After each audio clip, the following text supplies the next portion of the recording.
اسے کہا کہ اس سے پہلے بھی جوان لڑکیوں کی قربانی دی جا چکی ہے، کسی پر اتنا زیادہ عرصہ صرف نہیں کیا گیا۔ اس نے اصرار شروع کر دیا کہ اسمرتی کی قربانی جلدی دی جائے کیونکہ فوجیں میدان جنگ کے قریب پہنچ گئی ہیں۔ اس نے یہ بھی کہا کہ اسے بتایا گیا ہے کہ لڑکی کو ابھی بن گنگا تک بھی نہیں لے جایا گیا۔ پنڈت رادھا کشن کی حیثیت راجوں مہاراجوں سے بہت اونچی تھی اور اسے بھگوان کا ایلچی سمجھا جاتا تھا، لیکن اننت پال کی بیوی نے ایسے شک کا اظہار کر دیا جس سے پنڈت کی حیثیت ذرا جتنی ہو گئی۔ اس نے کہا، اسمرتی کے حسن اور اس کے جسم میں ایسی کشش ہے کہ جو اسے دیکھتا ہے دیکھتا ہی رہ جاتا ہے۔ مجھے شک ہو رہا ہے کہ اس کا یہی جادو نگر کوٹ کے مندر پر بھی چل گیا ہے۔ میں اس کی قربانی تک یہیں رہوں گی۔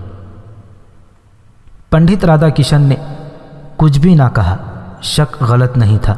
اس نے کہا کہ وہ کل صبح اسمرتی کو بن گنگا لے جا رہا ہے، یہی ایک کام رہ گیا تھا جو کل ہو جائے گا اور اس سے اگلے روز اسمرتی کو قربان کر دیا جائے گا۔ راجہ اننت پال کی بیوی شاہی مہمان خانے میں چلی گئی۔ پنڈت رادھا کشن اسمرتی کے کمرے میں چلا گیا۔ اسمرتی نے مسکرا کر اس کا استقبال کیا۔ پنڈت کا چہرہ اترا ہوا تھا۔ وہ اسمرتی کو دیکھتا رہا۔ جب اسمرتی نے اس سے پریشانی اور خاموشی کی وجہ پوچھی تو پنڈت نے کہا، میں صبح اتنی جلدی آؤں گا جب ابھی اندھیرا ہوگا، ہم دونوں بن گنگا چلیں گے۔ اور وہ کمرے سے نکل گیا۔ قافلے میں 2 اونٹ تھے اور 3 گھوڑے۔ ایک اونٹ پر ایک جوان لڑکی اور دوسرے پر ایک ادھیڑ عمر عورت سوار تھی۔ گھوڑوں پر مرد سوار تھے۔ وہ ہندو معلوم ہوتے تھے۔ ان کا حلیہ اور ان کا لباس ہندوؤں جیسا تھا۔ ایک کتا بھی ان کے ساتھ تھا۔ اس زمانے میں قافلوں کے ساتھ رکھوالی والے کتے لازمی سمجھتے تھے۔ یہ قافلہ لاہور سے چلا تھا اور اس کی منزل نگر کوٹ تھی۔ راستے میں اس نے جس کسی سے پوچھا، انہوں نے یہی بتایا کہ وہ پوجا پاٹ کے لیے نگر کوٹ کے مندر میں جا رہے ہیں۔ اب یہ قافلہ نگر کوٹ کے قریب پہنچ گیا تھا۔ اس قافلے میں آ کر وہ لوگوں کو بتاتے تھے کہ وہ نگر کوٹ کے باشی رادھا کشن کے درشن کرنے اور پاؤں چھونے جا رہے ہیں۔ نگر کوٹ کے ارد گرد کے تمام لوگ پنڈت رادھا کشن کو اوتار مانتے تھے۔ اس قافلے نے نگر کوٹ سے تھوڑی ہی دور آخری پڑاؤ کیا۔ رات وہ آگ جلا کر اس کے ارد گرد بیٹھے۔ ان میں سے ایک آدمی نے کہا کہ اگر مندر میں داخل ہو گئے اور اگر کسی کو ہم پر شک نہ ہوا تو یہ بھی معلوم ہو جائے گا کہ اسمرتی کہاں ہے اور وہ قربان ہو چکی ہے، تو میں اس مندر کے تمام پنڈتوں کو قتل کر کے یہاں سے نکالوں گا۔ یہ شعیب ارمغانی تھا جو ہندوؤں کے مذہب سے، ان کے رسم و رواج اور مندروں کی زبان اور اصطلاحوں سے اچھی طرح واقف تھا۔ اس نے لاہور سے اپنے 2 ساتھی ساتھ لے لیے تھے۔ ظرفا اسمرتی کے گھر میں آ گئی تھی۔ اسمرتی کی خادمہ ساتھ چلنے کو پہلے ہی تیار تھی۔ شعیب ارمغانی اور اس کے ساتھیوں نے سر منڈوا کر ہندوؤں کی طرح سر کی چوٹیوں پر بودیاں رکھ لی تھیں۔ داڑیاں صاف کرا کے مونچھیں اس طرح بڑھا لی تھیں کہ ہونٹوں پر بچھوؤں کی طرح پڑی ہوئی تھیں۔ خادمہ اور ظرفا کو بھی انہوں نے ہندوؤں کے حلیے میں چھپا لیا تھا۔ ان دونوں کے چہرے چھپانے کا نہایت آسان اور کامیاب طریقہ یہ تھا کہ دونوں نے گھونگھٹ لٹکا لیے تھے۔ یہ ہندوؤں کا رواج تھا۔ اونٹوں اور گھوڑوں کا انتظام شعیب کے ساتھیوں نے کیا تھا۔ یہ خواہش خادمہ کی تھی کہ وہ کتے کو ساتھ لے چلیں کیونکہ پیچھے اس کی دیکھ بھال کرنے والا کوئی نہیں تھا۔ یہ اسمرتی کا کتا تھا جو اس سے بہت پیار کرتا تھا۔ رات کو گھر کی رکھوالی کرتا اور اسمرتی گھر میں ہوتی تو اس کے ساتھ کھیلتا رہتا تھا۔ راستے میں بھی کتے کی ضرورت تھی۔ انہوں نے آخری پڑاؤ میں اسمرتی کو مندر سے نکالنے کے ان طریقوں پر غور کیا جو وہ سوچ کر آئے تھے۔ انہوں نے یہ بھی سوچ لیا تھا کہ ان کا زندہ واپس آنا مخدوش ہے۔ خادمہ اور ظرفا نے اپنے ذمے یہ کام لے لیا تھا کہ اسمرتی اگر زندہ ہو تو اس کا سراغ لگا لیں گی۔ مندر کے 20 کمرے تھے، تہ خانے میں بھی کمرے تھے اور راہداریاں اور سیڑھیاں تاریک تھیں، اس لیے اسمرتی کو ان بھول بھلائیوں سے نکلنے کے لیے جان ہتھیلی پر رکھنے کی ضرورت تھی۔ خادمہ نے مردوں کو بتایا کہ یہ بھول بھلائیاں کیسی ہیں۔ سب سے بڑا خطرہ یہ تھا کہ مندر کے قلعے میں فوج بھی رہتی تھی۔ ارمغانی اور اس کے ساتھیوں نے خنجر اور خنجر نما تلواریں پہنے ہوئے کپڑوں کے اندر چھپا لیں، اور یہ قافلہ رات کے آخری پہر نگر کوٹ کی طرف روانہ ہوا۔ خادمہ رہبری کر رہی تھی، انہیں شہر کی تاریکی میں مندر کے دروازے میں پہنچ جانا تھا۔ یہ وہ شہر تھی جب پنڈت رادھا کشن نے اسمرتی سے کہا تھا کہ اسے بن گنگا میں اسنان کے لیے لے جانا ہے۔ پنڈت اسمرتی کے کمرے میں چلا گیا۔ اسمرتی گہری نیند سوئی ہوئی تھی۔ پنڈت نے اسے جگایا اور کہا کہ وہ اس کے ساتھ چلے۔ اسمرتی خاموشی سے اس کے ساتھ چل پڑی۔ وہ مندر سے نکلے، ان کے لیے قلعے کا دروازہ کھل گیا۔ باہر آ کر وہ پہاڑی سے اترنے لگے۔ پنڈت تو کئی برسوں سے اس پہاڑی سے اتر اور چڑھ رہا تھا، اس لیے اسے کوئی دشواری پیش نہیں آ رہی تھی۔ دشواری اسمرتی کے لیے تھی، جو 2 گھوڑوں والی بھگی کی سواری کی عادی تھی۔ اسے جو چپل پہنائے گئے تھے ان سے وہ چل بھی نہیں سکتی تھی۔ پہاڑی سے اترتے اس کے پاؤں بار بار پھسلتے تھے۔ پنڈت اسے سہارا دیتا تھا اور وہ سنبھل جاتی تھی۔ پھر اسمرتی نے ایک بازو پنڈت کی کمر کے گرد لپیٹ دیا اور اترنے لگی۔ پھر بھی اس سے اچھی طرح اترا نہیں جاتا تھا۔ پنڈت نے بھی بے قابو ہو کر اپنا بازو اس کی گرد لپیٹ لیا اور اسے تقریباً اپنے اوپر گرا کر پہاڑی اترنے لگا۔ موسم سرد تھا، اسمرتی اس کے ساتھ چپک گئی۔ وہ پہاڑی سے اتر آئے اور دریا کی طرف چل پڑے۔ مندر دور اوپر رہ گیا تھا، نیچے جنگل اور ویرانہ تھا۔ پنڈت نے اسمرتی کو اپنے بازو سے آزاد نہ کیا۔ وہ اسی طرح ایک دوسرے کے ساتھ لگے ہوئے چلتے گئے۔ صبح کا اجالا نکھرنے میں ابھی بہت دیر باقی تھی۔ پنڈت اسمرتی کو اس لیے اتنی جلدی لے آیا تھا کہ صبح کے وقت دریا پر لوگ آ جاتے تھے۔ اسمرتی کو چھپا کر رکھنا تھا۔ کیا آپ مجھے آخری غسل کے لیے لے جا رہے ہیں؟ اسمرتی نے پوچھا۔ پنڈت نے اس کے سوا کوئی جواب نہ دیا کہ اپنے بازو کا گھیرا رقاصہ کے گرد اور زیادہ تنگ کر کے اسے اس طرح اپنے ساتھ لگا لیا جیسے اسے اپنے جسم میں جذب کر لینا چاہتا ہو۔ آپ بولتے کیوں نہیں؟ اسمرتی نے کہا۔ مجھ سے آپ کیوں ڈرتے ہیں؟ مجھے آج ہی مرنا ہے تو بتا دیں۔ بتا دوں گا اسمرتی۔ پنڈت نے اسے اپنے آگے اس طرح کر لیا کہ دونوں کے سینے مل گئے۔ میرا دل کہہ رہا ہے کہ ہم دونوں قربان ہو رہے ہیں۔ ایسا لگ رہا ہے جیسے میں آج کا سورج نہیں دیکھ سکوں گا۔ اس کی آواز بھرا گئی۔ وہ رندھائی ہوئی آواز میں بولا، زندگی کی آخری رات ہے، مجھے پیاسا نہ مرنے دو۔ میں سمجھتا تھا کہ میں اپنا من مار چکا ہوں، من نہیں مرا۔ میں نے تم پر ہر روپ چڑھایا ہے، بیٹی کا بھی، بہن کا بھی، ماں کا بھی۔ صرف ایک روپ کو چھپانے کے لیے میں نے اپنے آپ کو بہت دھوکے دیے۔ میں نے دیویوں کی مورتیوں میں تمہاری مسکراہٹیں دیکھی ہیں۔ پاپی من مانا نہیں۔ میں نہیں سمجھ سکتا کیوں۔ میں عورت کے وجود سے بہت بھاگا ہوں، مگر آپ پتھر کے بھگوان کو مانتے ہیں، اسمرتی نے کہا۔ میرے خدا کی عبادت کریں، من کے سب پاپ جھڑ جائیں گے۔ مجھے باتوں میں نہ لگاؤ نرتکی، پنڈت نے کانپتی ہوئی آواز میں کہا۔ میں نے تمہاری روح کو پیار دیا ہے، اس کے عوض مجھے جسم کا خمار دے دو۔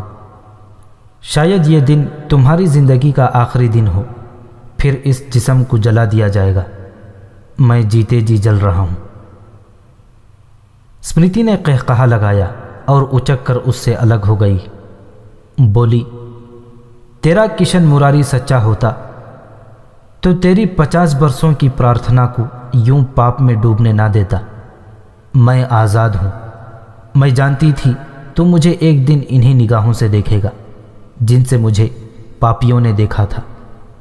میں نے تیرے اندر اس آگ کو اس لیے بھڑکایا ہے کہ تو جلتا ہوا میرے قدموں میں آ گرے، اور میں تجھے بھوکے کتے کی طرح اپنے پیچھے پیچھے جنگل میں لے جاؤں اور آزاد ہو جاؤں۔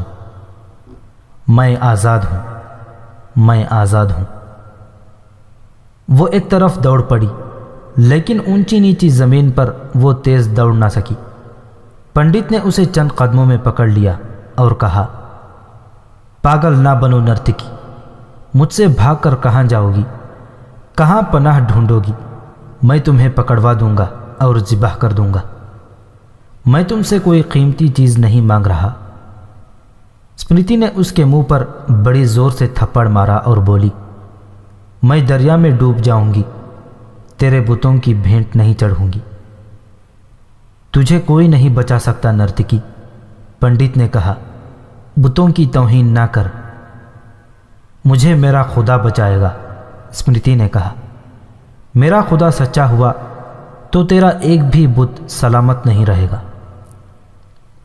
پنڈت بھوکا بھیڑ بن گیا تھا۔ اس کے وجود میں وہ مرد بیدار ہو گیا تھا جسے وہ سمجھتا تھا کہ ہمالیہ کے دامن میں مار آیا ہے۔ تب اسے ایک کتے کے بھونکنے کی آواز سنائی دی۔ یہ آواز قریب آ رہی تھی۔ جس وقت مندر کی پہاڑی سے دور جا کر پنڈت رادھا کشن نے رک کر اسمرتی کو اپنے سینے سے لگا لیا تھا، اس وقت شعیب ارمغانی کا چھوٹا سا قافلہ پہاڑی کے دامن میں اس جگہ پہنچا تھا جہاں سے مندر کا راستہ اوپر جاتا تھا۔ اسمرتی کی خادمہ اس جگہ سے واقف تھی، انہیں گھوڑے اور اونٹ وہیں چھوڑ دینے تھے۔ اسمرتی کا کتا کھلا ہوا تھا، وہ زمین کو سونگھ کر بےتابی سے غرایا، پھر دھیمی سی آواز میں بھونکا اور اس طرف زمین کو سونگھتا ہوا چل پڑا جدھر پنڈت اور اسمرتی گئے تھے۔ قافلے والوں نے اس کی طرف توجہ نہ دی، کتے تو ایسی حرکتیں کیا ہی کرتے ہیں۔ کتا دوڑنے لگا اور اس کی بھونکنے کی آواز بلند اور دور ہونے لگی۔ خادمہ نے کہا کہ کتے کو کسی گیدڑ یا بھیڑیے کی بو آ گئی ہے۔ ان میں سے کوئی تصور میں بھی نہیں لا سکتا تھا کہ کتا مالکین کی بو پر جا رہا ہے۔ اسے اسمرتی سے جدا ہوئے 2.5-3 مہینے گزر گئے تھے۔ وہ اسمرتی کے ساتھ بچوں کی طرح کھیلا کرتا تھا، اس کے بستر میں بھی گھس جایا کرتا تھا۔ اسمرتی اس کے ساتھ بچوں کی طرح پیار کیا کرتی تھی۔ پنڈت نے جب کتے کے بھونکنے کی آواز سنی تو اس نے پرواہ نہ کی۔ وہ بھوکے بھیڑیے کی طرح اسمرتی پر ٹوٹ پڑا تھا اور اسمرتی اس سے بچنے کی کوشش کر رہی تھی۔ پنڈت نے اسے گرا لیا اور اس کی ساڑھی نوچنے لگا۔ اب اسمرتی بے بس ہو گئی تھی۔ ایک کتا اس کے گرد گھوم کر اپنا منہ اس کے منہ کے قریب لے گیا تو وہ سمجھی کہ یہ بھیڑیا ہے یا مندر کا کتا ہے۔ وہ کیسے یقین کر سکتی تھی کہ یہ اس کا اپنا کتا ہے؟ کتا اس کا منہ چاٹنے لگا تو اسے کچھ شک سا ہوا۔ اس نے دیکھا کہ یہ اسی کا کتا ہے۔ کتے نے اگلی ٹانگیں اٹھا کر پنجے پنڈت کے جسم میں اتار دیے اور اس کا ایک کندھا منہ میں لے کر کاٹنے لگا۔ اس نے پنڈت کو جھنجھوڑا تو پنڈت چیخ اٹھا۔ اسمرتی اس کے نیچے سے نکل آئی۔ کتے نے کندھے کو چھوڑ کر پنڈت کی ران دانتوں کے شکنجے میں لے لی۔ پنڈت نے ایسا واویلا بپا کیا کہ دور دور تک سنائی دیا۔ پنڈت بھاگا تو کتے نے اس کی ٹانگ پھر پکڑ لی۔ اسمرتی نے چلا کر پنڈت سے کہا، میں نے تجھے کہا تھا کہ مجھے میرا خدا بچائے گا۔ یہ میرا کتا ہے جو لاہور سے میری بو پر آیا ہے۔ اسمرتی نے کتے کو پکڑ لیا۔ پنڈت بھاگ گیا۔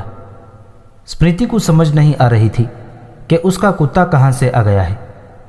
کتا اس کے قدموں میں لوٹ پوٹ ہو رہا تھا۔ اسمرتی کو قدموں کی آہٹ سنائی دی۔ وہ خوف سے کانپنے لگی کہ مندر کے فوجی پنڈت کی مدد کو آ رہے ہیں۔ اس نے چھپنے کی کوشش کی لیکن اسے ایک عورت کی آوازیں سنائی دی۔ وہ کتے کو بلا رہی تھی۔ آواز اسمرتی کی خادمہ کی تھی۔ پنڈت کا واویلا اتنا بلند تھا کہ انہیں بھی سنائی دیا تھا۔ ارمغانی اور اس کے ساتھیوں نے اس کے ساتھ کتے کے بھونکنے کی آوازیں بھی سنی تھی۔ ارمغانی کو یاد آ گیا تھا کہ اس کتے نے اسے بھی جھنجھوڑا اور بری طرح زخمی کیا تھا۔ وہ سب دوڑتے وہاں پہنچے تو اسمرتی نیم تاریکی میں ادھر ادھر چھپنے کی کوشش کر رہی تھی۔ اسے پہچاننے میں ذرا دقت محسوس ہوئی۔ اسمرتی نے جب ارمغانی اور اپنی خادمہ کو پہچان لیا تو اسے خواب کا دھوکہ ہوا۔ اس نے بڑی تیزی سے انہیں بتایا کہ وہ اس جگہ کس طرح پہنچی ہے۔ ارمغانی نے اسے بتایا کہ وہ کس طرح نگر کوٹ آئے ہیں۔ زیادہ رکنا خطرناک تھا۔ سب وہیں واپس چلے گئے جہاں اونٹ اور گھوڑے کھڑے تھے۔ ظرفہ اور اسمرتی کو ایک اونٹ پر بٹھا دیا گیا، خادمہ دوسرے اونٹ پر بیٹھی۔ مرد گھوڑوں پر سوار ہو گئے اور واپسی کا سفر شروع ہو گیا، لیکن ان کی منزل لاہور نہیں تھی، بھیرا تھی۔ اب ان میں کوئی بھی لاہور نہیں جا سکتا تھا سوائے ارمغانی کے 2 ساتھیوں کے۔ لاہور میں ان پر کسی کو شک نہیں تھا کہ وہ ارمغانی کے ساتھی ہیں۔ یہ قافلہ اب عام راستے سے ہٹ کر جنگلوں اور ویرانوں میں جا رہا تھا۔ سب سے بڑا خطرہ تعاقب کا تھا۔ انہوں نے حساب لگایا کہ پنڈت اوپر جائے گا، اطلاع دے گا کہ اسمرتی بھاگ گئی ہے۔ تعاقب میں آنے والے پہاڑی سے اتریں گے اور جتنا وقت گزر جائے گا اتنے وقت میں اونٹ اور گھوڑے انہیں بہت دور لے جائیں گے۔ اب ان کی رفتار بہت تیز تھی۔ ان کا خطرہ بے بنیاد تھا۔ ان کے تعاقب میں کوئی نہیں آ رہا تھا۔ کتے نے پنڈت کے کندھے اور ٹانگوں سے گوشت اکھاڑ دیا تھا۔ خون چشمے کی طرح نکل رہا تھا۔ وہ مدد کے لیے چیختا چلاتا تو کوئی نہ کوئی اس کی مدد کو پہنچ سکتا تھا۔ ان زخموں سے وہ مر نہیں سکتا تھا، مگر اس نے کسی کو مدد کے لیے نہ بلایا۔ اس نے یہ بھی نہ کیا کہ اس نے جو چادر اپنے اوپر لے رکھی تھی اسے پھاڑ کر زخموں پر باندھ لیتا تاکہ خون رک جاتا اور وہ پہاڑی پر اپنے مندر میں جانے کے بجائے نگر کوٹ گاؤں میں چلا جاتا جو قریب ہی تھا۔ وہ کہیں بھی نہ گیا، اس نے کچھ بھی نہ کیا۔ اس نے زیر لب کہا، اچھا ہوا، ایسے ہی ہونا تھا، ہو گیا، اچھا ہوا۔ وہ اٹھا اور بن گنگا کی طرف چل پڑا۔ گنگا ماتا میرا یہ پاپ نہیں دھو سکے گی، اس ناپاک جسم کو آگ بھی پاک نہیں کر سکے گی۔ من پاپی ہو جائے تو تن کو پاپ کرتے دیر نہیں لگتی۔ میں پیاسا ہوں۔ وہ چلتا گیا اور اسے چکر آ گیا، لڑکھڑا کر سنبھل گیا۔ خون تیزی سے بہہ رہا تھا۔ وہ چند قدم اور چلا اور گر پڑا، اٹھا، چلا اور پھر گر پڑا۔ ذرا دیر اور مجھے گنگا جل تک پہنچنے دے۔ وہ اٹھتا تھا اور گرتا تھا۔ وہ پیٹ کے بل رینگنے لگا۔ صبح طلوع ہو رہی تھی، مگر پنڈت کی آنکھوں کے آگے اندھیرا گہرا ہوتا جا رہا تھا۔ اسے بن گنگا کی لہروں کی آواز سنائی دے رہی تھی۔ وہ اور تیزی سے رینگنے لگا۔ اسے اسمرتی کی آواز سنائی دی، مجھے میرا خدا بچائے گا، تیرے بت تباہ ہوں گے۔ اسے اپنی آواز سنائی دی۔ عورت ماں، بہن اور بیٹی اور بیوی ہو سکتی ہے۔ اسے کوئی اور روپ دے کر اس کے قریب جاؤ تو جل جاؤ گی، انجام بہت برا ہوگا۔ وہ مندر میں یہی رٹ لگائے رکھتا تھا، مگر اس نے خود ہی یہ پاپ کیا کہ اسمرتی کو وہ روپ دیا جو نہ ماں کا تھا، نہ بہن کا، نہ بیٹی اور نہ بیوی کا۔ اس کا خون بہہ رہا تھا، جسم خالی ہو رہا تھا اور گناہ اسے ڈس رہا تھا۔ وہ بن گنگا کے کنارے اس مقام تک رینگتا ہوا پہنچ گیا جہاں پاٹ تنگ تھا اور پانی باہر بھی آ جایا کرتا تھا۔ اس پر غشی طاری ہو گئی۔ اس نے بے ہوش ہوتے ہوئے کہا، میں پیاسا ہوں، میں پاپ کا پیاسا ہوں۔ بن گنگا کی ایک نہر کنارہ پھلانگ کر آئی اور بے ہوش پنڈت کو اپنے ساتھ لے گئی۔ نگر کوٹ کے بت اس نرتکی کی راہ دیکھ رہے تھے جس کے خون سے ان کے پاؤں دھلنے تھے۔ مندر اپنے مہارشی پنڈت رادھا کشن کی راہ دیکھ رہا تھا۔ برہمن پال کی ماں ان کے انتظار میں باولی ہوئی جا رہی تھی۔ دن کے پچھلے پہر پنڈت اور اسمرتی کی تلاش کو گئے ہوئے لوگ واپس آ گئے۔ انہوں نے اس راستے پر خون ہی خون دیکھا جو راستہ بن گنگا کو جاتا تھا۔ اس خون سے کئی کہانیاں بنی۔ قیاس کے بہت گھوڑے دوڑائے گئے، مگر کوئی گھوڑا پنڈت اور نگرکوٹ کی نرتکی تک نہ پہنچ سکا۔ ہندوؤں کی متحدہ افواج کے سیناپتی برہمن پال کی ماں دیوی دیوتاؤں کے قہر سے ڈرنے لگی۔ قہر تو سلطان محمود غزنوی پر نازل ہو رہا تھا۔ ہندوستان کی اتنی زیادہ فوج کو وہ تصور میں بھی نہیں لا سکتا تھا۔ یہ افواج جس انداز سے آئی تھی اس سے ان کے کئی راز معلوم ہو گئے تھے۔ یہ راز سلطان محمود تک پہنچا دیے گئے تھے۔ سلطان انہی سے فائدہ اٹھانے کے منصوبے بنا رہا تھا۔ مورخوں نے، جن میں سے ایک انگریز مورخ اے اسمتھ خاص طور پر قابل ذکر ہے، ہندوستان کے اس لشکر کی ان خامیوں کا جائزہ تفصیل سے لیا ہے۔ ایک یہ کہ اس کی متحدہ ہائی کمانڈ ایک آدمی کے تحت تھی، اور یہ آدمی ہر ایک فوج کی فنی اور نفسیاتی کیفیت سے ناواقف تھا۔ دوسرے یہ کہ ہائی کمانڈ پر افواج کے کمانڈروں کو اعتراض تھا، اس لیے باہمی تعاون ناقص تھا۔ تیسرے یہ کہ فوج میں ہزارہ شہری صرف اس لیے شامل کر لیے گئے تھے کہ ان میں لڑنے کا جذبہ تھا، بلکہ وہ اسلام کے خلاف جذباتی تھے، مگر انہوں نے میدان جنگ کبھی دیکھا نہیں تھا۔ اور چوتھے یہ کہ ہندوؤں کو اپنی تعداد اور ساز و سامان پر بھروسہ تھا۔ ہندو لشکر کے مورال کو تقویت وہ بت اور مورتیاں دیتی تھیں جنہیں پنڈت فوجوں کے ساتھ رکھتے اور عبادت اور دعا میں مصروف رہتے تھے۔ مسلمانوں نے یہ مشاہدہ کیا تھا کہ شکست کی صورت میں سب سے پہلے یہ پنڈت بتوں اور مورتیوں کو پھینک کر بھاگا کرتے ہیں۔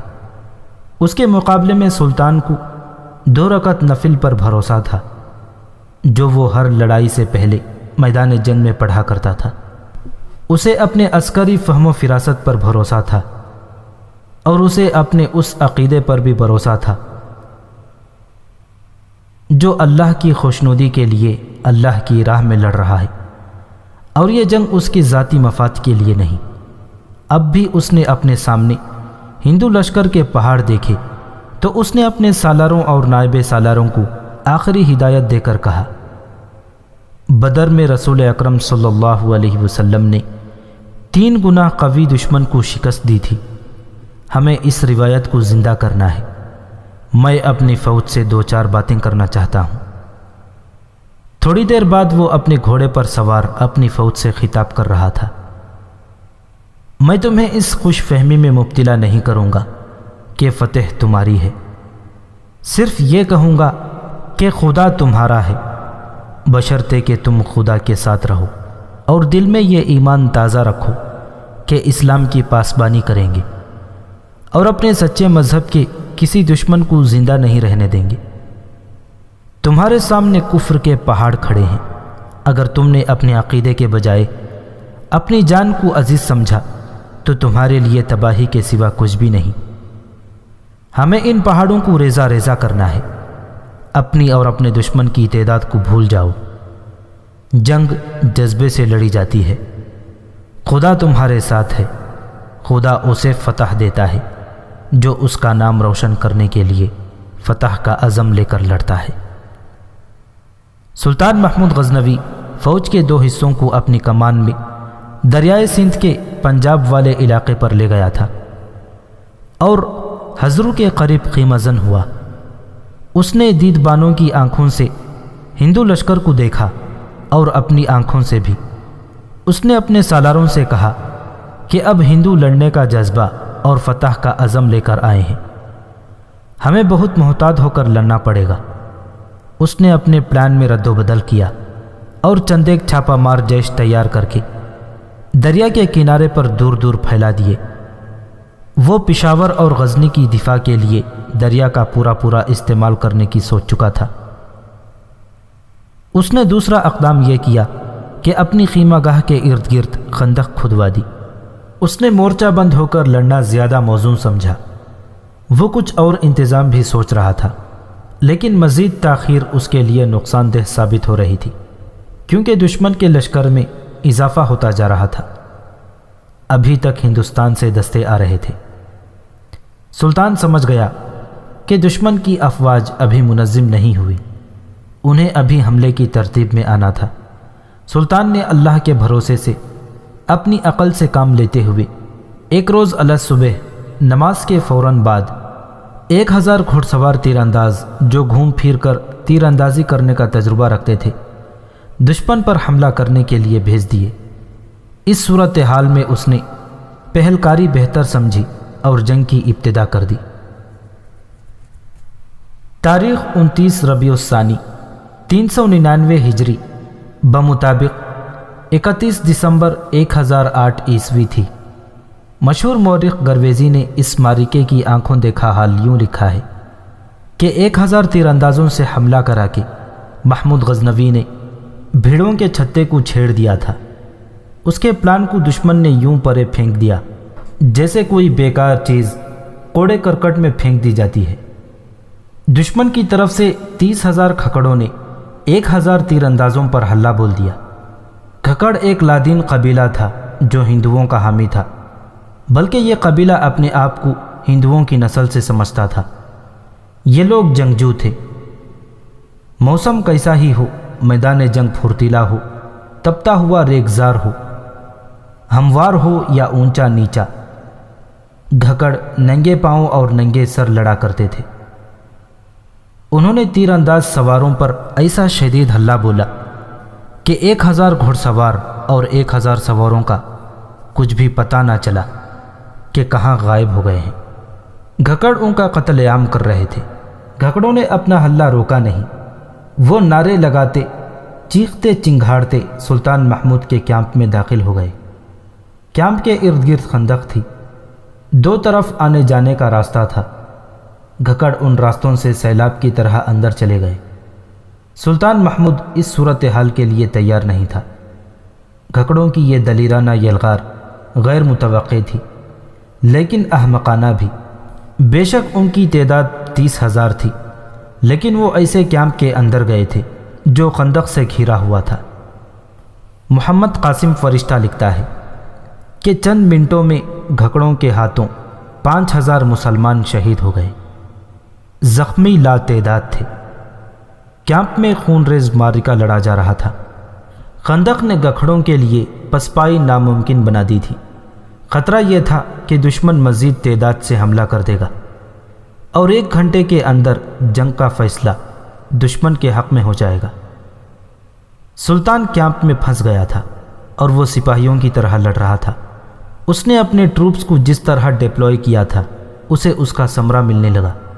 وہ اس طرح کہ مشہور سالار عبداللہ الطلائی 6000 عربی نسل کے گھوڑوں کو تیار رکھے ہوئے تھا جو اس نے گھکڑوں کے خلاف استعمال نہ کیے۔ کچھ دیر بعد گھکڑوں کا صفایا شروع ہو گیا۔ وہ کم بھی رہ گئے اور تھک بھی گئے تھے۔ وہ خندق میں گرتے تو مسلمان تیر اندازوں کا شکار ہو جاتے۔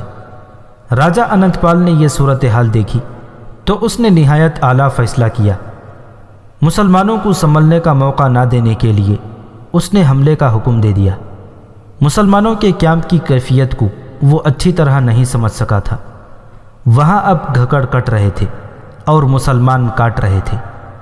راجہ اننت پال نے فتح یقینی سمجھ کر اپنے ہاتھی کو آگے رکھا، اپنا جھنڈا اور اونچا کیا اور ہلہ بولنے کے انداز سے حملہ کر دیا۔ سلطان کے سالار عبداللہ الطلائی نے 6000 گھوڑ سواروں سے اس پر پہلو سے حملہ کر دیا۔ اتنے بڑے لشکر کے سامنے 6000 گھوڑ سوار کچھ بھی نہیں تھے، لیکن مورخ لکھتے ہیں کہ اس موقع پر ایک معجزہ رونما ہوا۔ وہ یوں کہ راجہ اننت پال کے ہاتھی کی پیشانی میں 2 تیر اتر گئے اور 1 تیر آنکھ میں لگا۔ یہ شاہی ہاتھی بڑا ہی طاقتور اور بدمست تھا۔ اس نے اودھم بپا کر دیا اور ادھر ادھر بھاگنے دوڑنے لگا۔ اس کی چنگھاڑ سے دوسرے ہاتھی بھی بھدک گئے۔ راجہ اننت پال کا پرچم گر پڑا اور اس کے ہاتھی نے پیچھے مڑ کر حملے کی صفوں میں قیامت بپا کر دی۔ دوسرے ہاتھی بھی اس کی چنگھاڑ سے ڈر کر ادھر ادھر بھاگنے لگے۔ اس کا نتیجہ یہ ہوا کہ راجہ اننت پال کی فوج یہ سمجھ کر کہ آگے سے مسلمانوں نے حملہ کر دیا ہے پیچھے کو دوڑی اور اسے پیچھے کو بھاگتے دے کر دوسری ریاستوں کی فوجیں حکم اور ڈسپلن کی زنجیر توڑ کر پسپا ہونے لگیں۔ متحدہ ہائی کمان بیکار ہو گئی۔ ہندو لشکر کی بے دلی کی ایک وجہ موسم بھی تھا۔ یہ 31 دسمبر کا دن تھا جب قریبی پہاڑیوں پر برف باری شروع ہو چکی تھی۔ سلطان محمود اسی موقع پر لڑنے کے لیے وقت حاصل کرتا رہا تھا۔ سلطان نے دشمن میں یہ بھگدڑ دیکھی تو اس نے کھلے حملے اور تعاقب کا حکم دے دیا۔ عبداللہ الطلائی نے اپنے 6000 گھوڑ سواروں سے اور دوسرے سالار ارسلان جاذب نے 10,000 سواروں اور پیادوں سے، جن میں ترک، افغان اور خلجی تھے، مل کر حملہ کر دیا۔ دشمن اب لڑ نہیں رہا تھا بلکہ بھاگ رہا تھا۔ فرشتہ کے مطابق پسپائی میں دشمن کے 20,000 فوجی ہلاک ہو گئے۔ جنہوں نے ہتھیار ڈال کر قید قبول کر لی تھی ان کی تعداد بے حساب تھی۔ اس سے پہلے سلطان محمود نے کبھی تعاقب نہیں کیا تھا۔ اس نے دریائے سندھ کے دوسرے کنارے سے بھی فوج بلا لی اور دشمن کا تعاقب نہ چھوڑا۔ راستے میں اسے بتایا گیا کہ نگر کوٹ کا مندر ہندو راجوں مہاراجوں کا جنگی مرکز بنا ہوا ہے جو ایک قلعے میں ہے۔ سلطان نے ادھر کا رخ کر لیا۔ نگر کوٹ کو راجہ اننت پال کی یا کلنجر کی فوج بچا سکتی تھی، مگر دونوں فوجیں بری طرح تتر بتر ہو گئی تھی۔ سلطان نے نگر کوٹ کا محاصرہ کیا تو قلعے کی دیواروں سے تیر برسنے لگے۔ قلعہ پہاڑی پر تھا، اس لیے حملہ آوروں کی کامیابی محال تھی۔ تاہم 3 دنوں کے محاصرے اور دروازے پر تابڑ توڑ حملوں سے محصورین نے ہتھیار ڈال دیے۔ سلطان محمود مندر میں گیا تو اس نے پہلا کام یہ کیا کہ بتوں اور مورتیوں کو پہاڑی کے اوپر سے نیچے گرایا۔ مندر سے بے بہا زر و جواہرات برآمد ہوئے۔ 7 کروڑ سونے کے سکے تھے۔ سونا منوں کے حساب سے تھا، چاندی کئی 100 من تھے، ہیرے جواہرات بھی منوں کے حساب سے تھے۔ یہ وہ خزانہ تھا جو ہندوؤں نے سلطان محمود غزنوی کو شکست دینے کے لیے غزنی کو مہابھارت میں شامل کرنے کے لیے جمع کر رکھا تھا۔ سلطان نے ہزرو سے نگر کوٹ تک کا علاقہ اپنی سلطنت میں شامل کر لیا۔ راجہ اننت پال اس کے چند دن بعد مر گیا۔ سلطان محمود غزنوی ہندوستان میں رہ کر اسلامی سلطنت کو منظم اور مستحکم کرنا چاہتا تھا، مگر اسے غزنی سے اطلاع ملی کہ غور کے علاقے میں محمد نام کے ایک افغان نے 10,000 فوج کے ساتھ اپنا کیمپ بنا لیا ہے اور غوری اس کے ساتھ شامل ہو رہے ہیں۔ یہ ایک اور خانہ جنگی کی ابتدا تھی۔ سلطان محمود کو 1009 عیسوی 400 ہجری میں غزنی جانا پڑا اور اسے ایک اور خانہ جنگی لڑنی پڑی۔